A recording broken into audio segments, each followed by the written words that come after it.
આ પડાવમાં આવ્યા પછી અનુભવના આધારે મને એ વાત સમજાણી કે સંબંધોને બચાવવાની જવાબદારી હંમેશા એક વ્યક્તિની નથી હોતી. કારણ કે જ્યારે તમે વારે વારે પોતાની વાતને સમજાવો ને, પોતાની વાત સાબિત કરવાની કોશિશ કર્યા કરો છો ને, પણ સામેવાળા વ્યક્તિ સમજવા જ નથી માંગતા, ત્યારે શબ્દોની નહીં પણ થોડી દૂરીની જરૂરિયાત હોય છે. અને કોઈ લોકો આપણી હાજરીની નહીં પણ આપણી આદતની કદર કરે છે. અને ખબર પડી જાય ને કે આપણી જરૂરિયાત ખાલી કોશિશ સુધી સીમિત છે, તો એવા સંબંધોથી થોડી દૂરી કરી લેવી વધારે જરૂરી છે. ચૂપચાપ થોડું પાછળ રહી જવું વધારે સચ્ચો માર્ગ કહેવાય છે મારા ખ્યાલ પ્રમાણે. કારણ કે જો દરેક લડાઈ જીતવી ને એ જરૂરી નથી હોતી, પરંતુ દરેક વખતે પોતાને હારવા દેવું ને એ પણ બરાબર નથી કહેવાતું. એટલે જ કોઈકથી દૂરી કરી લેવી ને એ નફરત નહીં પણ પોતાને માન, સન્માન, પ્રેમ આપવા જેવી વાત થઈ ગઈ. અને જો જે લોકો રિયલમાં આપણા જોઈને એ લોકો આપણી ખામોશીને પણ, આપણી ચૂપ્પીને પણ એ લોકો સમજી લેશે. અને જો બધી જ વાત ઉપર સફાઈ આપવી પડે ને તો એમને તમે 1000 વાત કદાચ સમજાવી દો ને તો પણ એની બુદ્ધિમાં આ વાત બેસશે નહીં. આ યાદ રાખવા જેવી વાત છે. અમુક સંબંધો છોડી દેવાથી નથી તૂટતા, પરાણે નિભાવવાથી તૂટી જાય છે. એટલા માટે આપણે આપણી ઇજ્જત, સુકૂન, આત્મસન્માન દાવ ઉપર લાગી જાય ને તો સંબંધોમાં દૂરી બનાવી લેવી જોઈએ.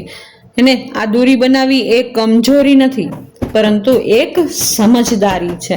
શું કહેવું છે તમારું? જરૂર કમેન્ટની અંદર કહેજો. ચાલો, જય શ્રી કૃષ્ણ, રાધે રાધે. કેમ છો બધા? આનંદમાં જ હશો? ખૂબ દિલની ઈચ્છા આશા છે કે બધા જ આનંદમાં, મજામાં હશો. ચાલો, નવા દિવસની શરૂઆત એકદમ સરસ મજાની પોઝિટિવિટી સાથે થઈ ગઈ છે. સાક્ષીબેન આવી ગયા છે અત્યારે નીચે. આજે બધા જ મોડા ઉઠ્યા હતા. આજે હું પણ થોડી મોડી ઉઠી હતી કારણ કે સવારના પોરમાં કમરે ઘણા બધા દાવ ખેલી લે એને કમરનો દુખાવો હજી ગયો નથી, એટલા માટે થઈને થોડીક મોડી ઉઠી હતી. અને સાક્ષી પણ આજે મોડી ઉઠી હતી. આજે બધી જ જવાબદારી સાક્ષીએ લઈ લીધી છે. સાક્ષી ભલે મોડી ઉઠી પણ વહેલા ફ્રી થઈ જવાની કોશિશ કર્યા જ કરે. ચાલો, હું આવી ગઈ છું મારા પૂજા ઘરની અંદર મારી પૂજા કરવા માટે. એને સૌથી પહેલાં મેં બધા જ આખું મંદિર ખાસા કરી નાખ્યું અને બધા જ વાસણને માંજી લીધા. ત્યાર પછી સરસ મજાના પોઝિટિવિટીની સાથે એકદમ મસ્ત એવા દીવાબત્તી કરી લીધા અને ઘર આખું થઈ ગયું પોઝિટિવ. સાક્ષીબેન અત્યારે એનું કામ કરે છે અને હું મારા દીવાબત્તી કરું છું. હું મારા કામમાં બિઝી છું અને સાક્ષી એના કામમાં બિઝી છે. હજી સુધી દિશા આવી નથી. એ થોડીક મસ્તી હજી મોડી આવશે કારણ કે એની સાથે ધાનુ હોય. જો એ ઊભી થઈ જાય ને તો ધાનુ પણ સાથે સાથે ઊભી થઈ જાય. એટલા માટે થઈને એને સુવડાવી રાખવા માટે આજે સન્ડે છે. ધાનુબેનને પણ રજા હોય, નિખિલ કિશનને પણ રજા હોય, બધાને આજે રજા જ હોય. એટલા માટે બધા જ મોડા ઉઠવાના છે. ચાલો, મેં અંદર ઘરની અંદર દીવાબત્તી કરી લીધા અને બહાર તુલસી ક્યારે પણ દીવાબત્તી કરી લીધા. શાલિગ્રામજીની પણ પૂજા મેં કરી લીધી. સૂર્યનારાયણને અર્ઘ પણ મેં આપી દીધા. જો ફળિયું ભર્યું છે આખું એમને એને હમણાં ફળિયું એકદમ ચીકણું થઈ ગયું છે કારણ કે હમણાં સાવરણો લાગતો જ નથી અને વરસાદ કે મારું કામ એને વારે વારે ઝાપટા આવ્યા જ રાખે. અને હું પણ નથી વાળી શકતી, નથી દિશા વાળી શકતી. દિશા કરે છે કોશિશ પણ એટલી બધી કોશિશ ન કરી શકે કારણ કે એને પણ હજી ઘણો બધો પ્રોબ્લેમ છે. તો એ કરે છે મહેનત, એવું નથી કે નથી કરતી. એ ઘણો બધી મહેનત કરે પણ એટલું બધું કરવા દઈએ ને તો એ આપણને જ નુકસાની જાય એવું છે. એનું શરીર બગડી જશે અને ફરી પાછું હોસ્પિટલાઇઝ થવું પડે. એના કરતાં તો એ ન કરે ને એ જ વધારે સારું છે. તો ચાલો, આજે સાક્ષી બધું જ કામ સંભાળી લેવાની છે. જો ઘરની અંદર ઝાપટ ઝૂપટ, કચરા પોતા આ તે બધું જ થઈ ગયું છે અત્યારે સાક્ષીબેનને. બસ આ એન્ડનું કામ અત્યારે ચાલે છે. એને છેલ્લું કિચન બાકી હોય. ઉપરનું તો હજી બધું જ બાકી છે. ઉપર બધા સૂતા કરાવતા હોય. જોકે સેટી ઉપર બધા સૂતા હોય ને એટલે ઉપરનું બધું કામ થઈ જાય. કામ તો નીચે જ હોય, લાદીમાં જ હોય બધું કામ, એટલે ઉપરનું બધું જ કામ થઈ જાય. બધા સૂતા હોય 100-100ની જગ્યાએ અને સાક્ષીબેન તો પણ બધું જ કામ કરી નાખે હે ને. તો આજે સન્ડે હોય એટલે બધાને સૂવાનો ટાઈમ હોય. તો ચાલો, સાક્ષીએ તો ઘરના ખૂણે ખૂણા એને એક જગ્યા સાફ કરી નાખી. સાક્ષીને મેં કીધું કે કારણ કે સાક્ષીને પણ એ પણ પડી હતી, એને પણ ગોઠણ દુખે છે અત્યારે, સેજ દુખે છે. એ વાત કરતી હતી કે મને એટલા બધા નથી દુખતા મમ્મી, પણ થોડા દુખે છે. તો આજે એણે ઊભું પોતું જ લઈ લીધું, નહીં તો એને ઊભા પોતા બિલકુલ ન ગમે. એને 2 દિવસ તો એને માંડ ઊભું પોતું લીધું, નહીં તો એ બેઠા ગોઠણથી જ પોતા મારે. પણ આજે એણે લઈ લીધું કારણ કે એને તકલીફ વધારે હશે, એટલા માટે થઈને એણે આજે ઊભું પોતું લઈ લીધું. હું તો ના જ પાડું કે 1-2 દિવસ તમે પોતા ન કરો ને તો ચાલે, પણ સાક્ષીને મજા ન આવે. એ ઊભું તો ઊભું પોતું લઈને પોતા કરી નાખે આખા ઘરની અંદર. તો ચાલો, ઘરમાં કચરા પોતા ઝાપટ ઝૂપટ બધું થઈ ગયું છે. અત્યારે ખાલી ને ખાલી ચા જ બનાવવાની છે, નાસ્તામાં તો ચા જ બનાવવાની છે. તો સાક્ષીબેને આદુવાળી મસ્ત એવી કડક મીઠી ચા બનાવી લીધી છે, અને હું હજી મારા ઠાકોરજીની સેવા કરવા માટે થઈને તૈયાર છું. હે ને, બધો દીવાબત્તી આ તે બધું થઈ ગયું છે, પણ સેવા હજી બાકી છે. સેવા કરતાં ઘણી બધી વાર લાગે, અને એમાં હું મારો પૂરો ટાઈમ લગાવી દઉં. ચાલો, મારા ઠાકોરજીની સેવા અત્યારે ખૂબ સરસ મજાની થઈ ગઈ છે. ઠાકોરજી અત્યારે સિંહાસન ઉપર બિરાજમાન છે. જો મંદિરની અંદર જ એને ઠાકોરજીની હવેલીની અંદર જ હું ઠાકોરજીને ભોગ ધરાવી દઉં, અને ઠાકોરજીને બંટાજી ઝારીજી પણ અહીંયા જ ધરાવી દઉં, અને બધા જ ભોગ પણ અહીંયા જ ધરાવી દઉં. અને પછી હિંડોળાની અંદર ખાલી ઝૂલવાનું અને રમવાનું જ રહે. ભોગ સૌથી પહેલાં સરાવી લેવાનો મંદિરની અંદર જ તે એને ટેરો લઈ લેવાનો, 5-10 મિનિટ 15 મિનિટ રાખવાનું, અને ઠાકોરજી એકદમ ભરપૂર થઈ જાય ત્યાર પછી જ આપણે ટેરો લઈ અને હિંડોળામાં ઠાકોરજીને બિરાજમાન કરવાના. જુઓ, સાક્ષીબેનનું બધું જ કામ થઈ ગયું છે, ચા પાણી પણ થઈ ગયા છે. સાક્ષીએ નાસ્તો પણ કરી લીધો છે આવા સમયે. જો એ બતાવે છે ઘર આખું એ સાફ થઈ ગયું, નીચેનું બધું છે ને, મારો રૂમ પણ સાફ થઈ ગયો. હું જો આ ગાદી રાખું છું અત્યારે સુવા સમયે, કારણ કે બેસવામાં એકદમ પ્રોબ્લેમ થાય છે. એને કડક જગ્યા હોય ને તો ત્યાં આગળ બેસવામાં પ્રોબ્લેમ થાય, એટલે મેં એક ગાદી રાખી છે બહાર જ. જો આગળનો રૂમ પણ એકદમ મસ્ત સાફ થઈ ગયો છે, કિચન રૂમ બધું જ સાફ થઈ ગયું છે. અને હા, ચાલો અત્યારે હું હિંડોળો સજાવું છું. એટલે કિશનભાઈ મને કહે છે, મમ્મી તને કાંઈ મદદ કરું? એટલે હું કહું છું, ના ભાઈ, હું બેસી શકું છું. નીચે ગાદી રાખી અને બેસીએ ને એટલે પ્રોબ્લેમ નથી થતો. થોડીક વાર તકલીફ થાય, પણ હિંડોળો સજાવવા માટે થઈને તો નીચે જ બેસવું પડે. તો કાંઈ વાંધો નહીં, નીચે બેસી અને મેં એકદમ મસ્ત ફૂલનો હિંડોળો આજે શણગારી લીધો હતો. અને આજે મને અલગથી શણગારવાનું મન હતું હિંડોળો, પણ આજે ઉઠક બેઠક કરવામાં ઘણી બધી પ્રોબ્લેમ થાય, એટલા માટે થઈને આજે પણ ફૂલનો હિંડોળો જ મેં શણગારી દીધો છે. જો કેટલો સુંદર લાગે છે, એને હિંડોળો કેટલો સુંદર લાગે છે. જો ખાલી ફૂલ જ છે, અને એ પણ થોડા ઘણા ફૂલ છે, છતાં પણ હિંડોળો તો જ્યારે સજાવાઈ જાય ને અને ઠાકોરજી એના ઉપર બિરાજમાન થઈ જાય ને, એટલે હિંડોળાની રોનક જ કાંઈક અલગ આવી જાય ભાઈ. એને ઠાકોરજી બેઠા જુએ છે મને કે હું કઈ રીતે હિંડોળો શણગારું છું. જો શણગારાય છે ને મસ્ત. હિંડોળાના ગાદીજી મેં બિછાવી દીધા છે, અને ઉપરની સફેદી પણ મેં લગાવી દીધી છે. એને આજે એક નવી દોરી આવી છે. ચાલો, સૌથી પહેલા દિવસે તો દોરી જે આપણી કોરી નાડી હોય ને એનાથી કામ ચલાવી લીધું હતું. પણ અમારા બાજુમાં રહે છે રાધાબા, એ મોતીની બધી જ આઈટમ એટલી સુંદર મજાની સજાવીને આપે ને મને. જો આ વખતે એમણે મને દોરી બનાવી દીધી છે, હિંડોળાની દોરી એને મોતીની બનાવી છે. એટલી સુંદર મજાની રાધાબાએ દોરી બનાવી દીધી છે. કાંઈ અમારા પાડોશી જ છે, અમારી બાજુમાં જ રહે છે. ખૂબ સરસ મજાની લાગે. ચાલો, હું થોડીક વાર પછી તમને બતાવું. અત્યારે સાક્ષીબેન ફળિયું ધોવે છે. જ્યારે હું હિંડોળાની સજાવટ કરતી હતી ને ત્યાં સુધીમાં સાક્ષીએ નાસ્તો પણ કરી લીધો, કિચન રૂમ અને બધું જ સાફ સફાઈ પણ કરી લીધું, અને સાથે ચા પણ બનાવી લીધી, નાસ્તા બાસ્તા કરી લીધા, અને ત્યાર પછી આવી ગઈ એ બહાર. તો ચાલો, એના ગોઠણ દુખે છે છતાં પણ એ બેસે એવી નથી. એને જો તો પણ એ કેટલું કામ કર્યા કરશે. હું ના પાડતી હતી કે બેટા જેટલું થાય ને એટલું જ કરજે, કારણ કે એકલીને જ આજે કામ કરવાનું હતું બધું, એટલા માટે થઈને જેટલું થાય ને એટલું જ કરશે. પણ સાક્ષી કે મમ્મી આવું ગંદુ ભર્યું હોય તો જીવ કેમ રહે? એટલે એણે જો 2-4 ડબલા નાખી અને સાફ બધું જ કરી જ નાખ્યું. એને પાણીની તો કાંઈ જરૂર જ નહોતી, કારણ કે વરસાદ આવે જ છે, એક ધારો વરસાદ આવે જ છે. એટલે ફળિયા ભીના જ છે. થોડું થોડું પાણી નાખી અને આખા એ ફળિયા એમને ખૂબ સરસ રીતે સાફ કરી નાખ્યા. અને બહારનું ફળિયું પણ અત્યારે બધા જ પીળા પાન જેટલા ઝાડ ઉપર હોય ને બધા જ જાણે કેમ એકી સાથે નીચે વરસી ગયા હોય પાન પણ, તો બધા જ પાન નીચે આવી ગયા હતા. તો સાક્ષીએ ઘરથી લઈ અને છેક દરવાજા સુધી બહાર સુધી બધું જ વાળી નાખ્યું. અને આંગણા બધા જ આંગણા અંદરનું બહારનું અને એના પછીનું આંગણું પણ એકદમ ચોખ્ખું કરી નાખ્યું. અને આ બાજુ મારા ઠાકોરજી જુઓ ઝૂલો ઝૂલવા માટે થઈને એકદમ રેડી થઈ ગયા છે.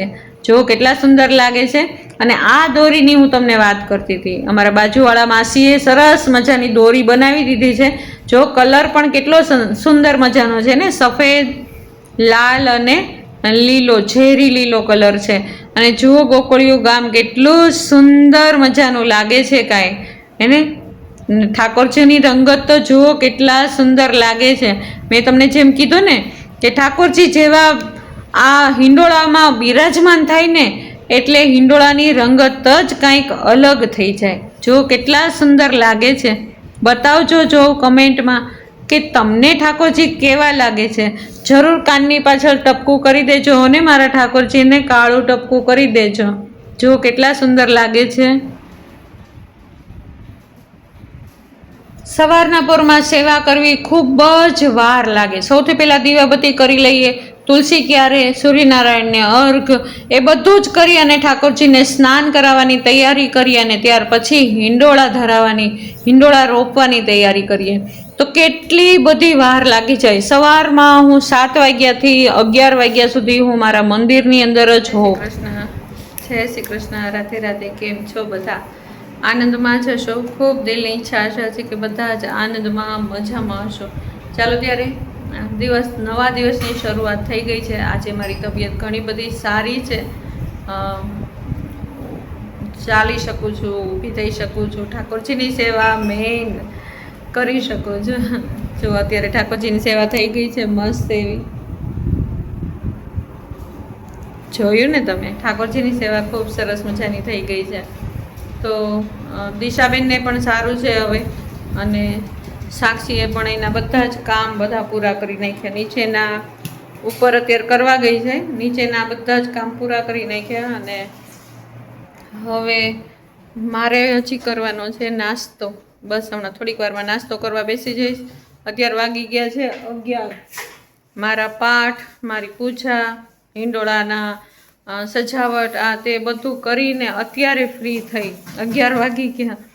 અને હમણાં થોડુંક બેસવામાં અને એમાં પ્રોબ્લેમ થાય એટલે થોડીક વાર લાગે છે. તો કાંઈ વાંધો નહીં, ધીમે ધીમે થોડુંક રૂટીનમાં આવતું જાય છે મારું કામકાજ. ચાલો દિશાબેનને મળી લઈએ. દિશાબેન કેમ છો? જય શ્રી કૃષ્ણ. જય શ્રી કૃષ્ણ. કેમ છો? શું કરો છો તમે? કાંઈ નહીં, ધ્યાનીની બોટલ ધ્યાનીની બોટલો ધોતા ને એને કેમ છે હવે? એને સારું છે હે ને? સારું. હમણાં તો તમારી ઉપર થોડુંક કામ આવી ગયું ને? થાય છે એટલે વાંધો નથી આવતો. હા, થાય છે, થોડું થોડું કરી શકે છે એટલે વાંધો નહીં. આજ તો સાક્ષીને રજા છે, સન્ડે છે. હા, એટલે મને ને દિશાને બેયને થોડીક શાંતિ રહે. તો અત્યારે ધાનુ સૂતી છે અને થોડીક વારમાં ધાનુબેન પણ ઉઠી જશે. અને હું પણ એકદમ સ્વસ્થ છું અને મસ્ત છું. ચાલો આગળ શું કરશું એ હું તમને બતાવતી જઈશ. તમે જોયા ને હિંડોળાના દર્શન તો એટલા સરસ મજાના થઈ ગયા છે ને કે ના પૂછો વાત. બસ મને એ જ પેલું થાય કે એક મારે ઠાકોરજીના દર્શન થવા જોઈએ અને ઠાકોરજીની સેવા થવી જોઈએ. પ્રભુ એટલા હાથ પગ સાજા રાખજો કે ઠાકોરજીની સેવા એકદમ મસ્ત થવી જોઈએ. ચાલો આજે મારી ઈચ્છા છે સાંજે લાઈવમાં આવીશ. સાંજે નહીં પણ રાત્રે 8:30 થી 9:30 1 કલાક લાઈવમાં આવવાની છું. તો જ્યારે હું લાઈવનું મૂકું, પોસ્ટર મૂકું ત્યારે તમે લોકો બને ત્યાં સુધી જોડાવાની કોશિશ કરજો મારી સાથે. તમે છો કે મારી સાથે જ છો, મારા યુટ્યુબ ફેમિલી છો એટલે તમે તરત જ આવી જ જાઓ છો. મારા એક સાથ પાડવાથી તમે બધા જ આવી જાઓ છો એ તો મને ખબર છે. તો ચાલો કોશિશ કરશું આપણે સાંજે રાત્રે 8:30 વાગે લાઈવમાં આવવાની. ચાલો આ જો કે વિડીયો તમારા સુધી આવશે ત્યાં સુધીમાં લાઈવ પૂરી થઈ ગઈ છે. પણ આ તો હું તમને કહું છું કે જ્યારે જ્યારે હું લાઈવમાં આવું અને પોસ્ટર તમે મારું જુઓ એટલે તમે મારી સાથે જોઈન્ટ થઈ જજો. ચાલો ત્યારે આગળ આગળ શું કરીએ છીએ એ બધું જ હું તમને બતાવવાની કોશિશ કરીશ. અત્યારે રાધે રાધે, જય શ્રી કૃષ્ણ. જો જોઈન્ટ ફેમિલીમાં રહેવાના આ જ ફાયદા છે. કદાચ એક બીમાર હોય, બે બીમાર હોય તો એક વ્યક્તિ પણ સાજી હોય ને તો આખું એ ઘર એકદમ વ્યવસ્થિત રીતે ચાલે. જેમ પહેલાં ચાલતું હતું એવી જ રીતે અત્યારે પણ ચાલે. જો એક વ્યક્તિ બીમાર પડી જાય ને સાથે સાથે બધા જ જો બીમાર પડી જાય ને તો એ ઘર ચાલે નહીં. એક વ્યક્તિ તો એક ગૃહિણીએ તો એવી જવાબદારી લેવી જ પડે કે આખું ઘર વ્યવસ્થિત રીતે સંભાળી શકે. તો એવું મારી સાક્ષીએ કરેલું છે આજના દિવસે. તો એને આજના નહીં 2-3 દિવસથી જ્યારથી હું પડી ગઈ ને ત્યારથી સાક્ષી અને દિશાએ બંનેએ સંભાળી લીધું છે. સાક્ષીએ જો બહારના ફળિયા વાળ્યા ને, બહારનો પોર્ચ વાળ્યો ને ત્યાં તો ધોધમાર વરસાદ આવી ગયો. ચાલો વરસાદની પણ રંગત છે હો. એને વાતાવરણ અત્યારે એટલું સરસ મજાનું ઠંડુ કરી દીધું છે ને કાંઈ ન પૂછો વાત. એને વાતાવરણ એટલું ખુશનુમા થઈ ગયું છે ને કાંઈ ખૂબ જ આનંદવાળું વાતાવરણ છે. જો ચકલાઓનો, કોયલનો કૌરવ પણ સતત શરૂ છે. અને આ સમયે ધાનુબેન મને દવા પીવડાવે છે એને, કારણ કે મેં નાસ્તો અત્યારે કરી લીધો છે. અને નાસ્તો કરી અને ચાલો મારે તમને સત્તુની આપવાની હતી રેસીપી, પણ મારી ભૂલ થઈ ગઈ કે મેં વિડીયો ન લીધો. ચાલો મેં અત્યારે સત્તુ પી લીધું છે અને ધાનુબેન મારી દવા પીવડાવે છે મને. ધાનુબેન કે દાદી આજે હું તમને દવા પીવડાવું. અને ચાલો ધાનુબેન માટે થઈને સરસ મજાનું એક પાર્સલ આવ્યું છે એ આજે તમને બતાવીએ. જો ધાનુ એટલી એક્સાઇટેડ છે ને આ પાર્સલને જોઈને. એને ધાનુબેનની નાની એવી મસ્ત મસ્ત ઢીંગલી આવી ગઈ છે આજે તો.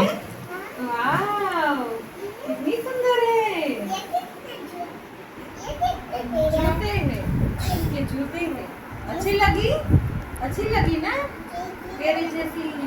देखो इसको दिखाओ, सबको दिखाओ. देखो तने गमी वाली वाली कर એને વાલી વાલી કર.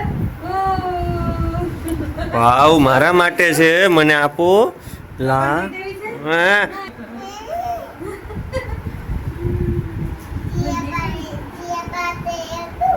આવડી ટીંગલી છે જીયાની. ઓ ટીંગલી કરતે એને ટીંગલી માટે તે રોતી. તો કેવી ઓ એક બેન આ ઢીંગલી આવી તારી કેમ નાની નાની થઈ ગઈ. મને તો મોટી ગઈ છે ઢીંગલી. આ કેમ હાવ નાની નાની આવી.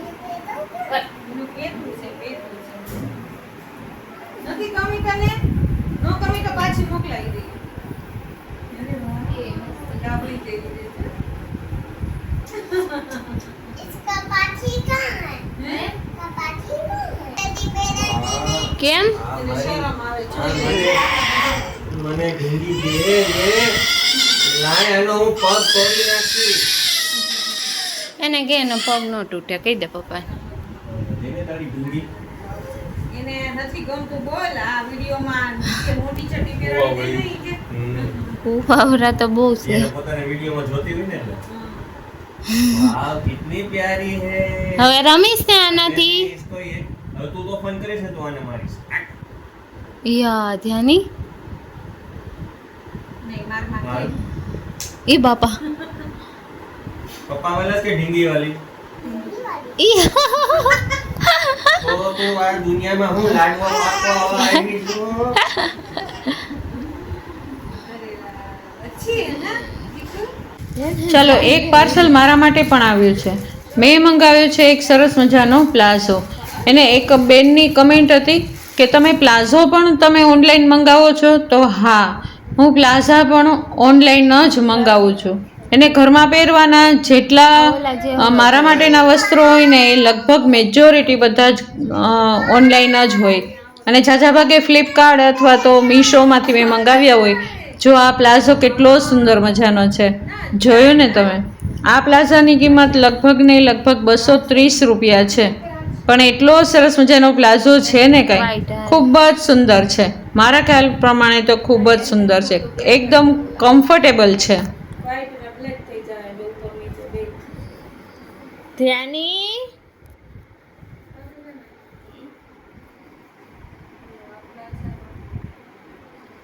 ઘેર બહુ આવડે. આ કોટન નથી, કોટન છે ઓલા ઉપર છે.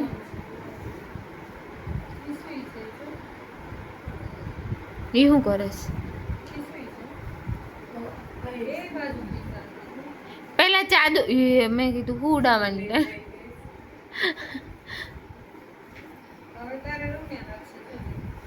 અને રમકડા જ કાઢવા છે એના.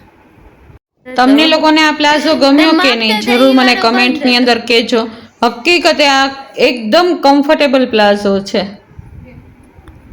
ये किसकी बेटी है? मैं बेटा है. तेरा बेटा है. नीचे ना सोडावाई, અહીંયા सोडावी दियो ने. मैं ये नहीं सोई. वहाँ सोना है.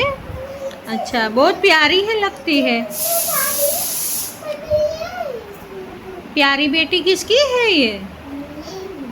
तेरी बेटी है. वाह. बेटी कैसे उठी नहीं?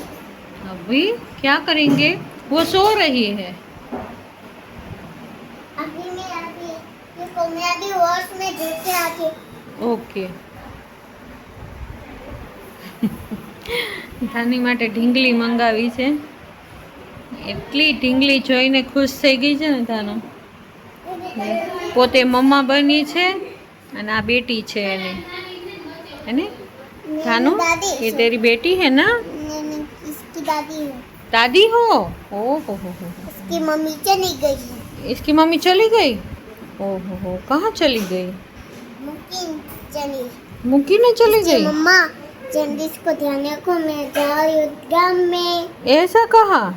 अच्छा दादी दादी वो मुझे અચ્છા. નાટક થાનું બેન આવું કર્યા કરે આખો દિવસ. ચલો આજે હું ફ્રી છું. હજી મારો આજનો દિવસ લગભગ આરામ થશે એવું લાગે છે કે આજે પણ બેઠું જ રહેવાનું છે. કારણ કે કમરમાં હજી મને ઊભું રહેવામાં અને ઝાઝી વાર ઊભું રહેવામાં અને વાંકું વળવામાં અને બેસવામાં પ્રોબ્લેમ થાય છે. એટલે મૂંઢમાં બહુ પછડાટ બહુ જ લાગ્યો છે. પણ વાંધો નથી, સારું છે. હું મારું ખુદનું કામ ખુદ કરી શકું છું એટલું મને સારું છે. સાક્ષીએ ઘરના બધા કામ કર્યા. મેં દીવાબત્તી ઠાકોરજીની સેવા કરી અને દિશાએ કરી નાખી રસોઈ. ચાલો રસાવાળું શાક કર્યું છે દૂધીનું અને કોબી બટેટાનું શાક કર્યું છે બધા માટે અને રોટલી કરી નાખી છે. ચાલો ત્યારે આવો રહ્યો મારો આજનો દિવસ. અમારો બધાનો હે ને, અમે જોઈન્ટ ફેમિલીમાં છીએ એટલે અમારો બધાનો આવો રહ્યો દિવસ. જો સાફ સફાઈ પણ બધી થઈ ગઈ, ખાઈ પીને એકદમ ફ્રી થઈ ગયા. તમને કેવો લાગ્યો આજનો દિવસ? જો ગમ્યો હોય તો લાઈક, શેર અને સબસ્ક્રાઈબ કરી દેજો. કાલ નવા વ્લોગમાં નવી ઉમંગ અને ઉત્સાહની સાથે ફરી વખત પાછા મળવાના છીએ. ત્યાં સુધી જય શ્રી કૃષ્ણ. રાધે રાધે.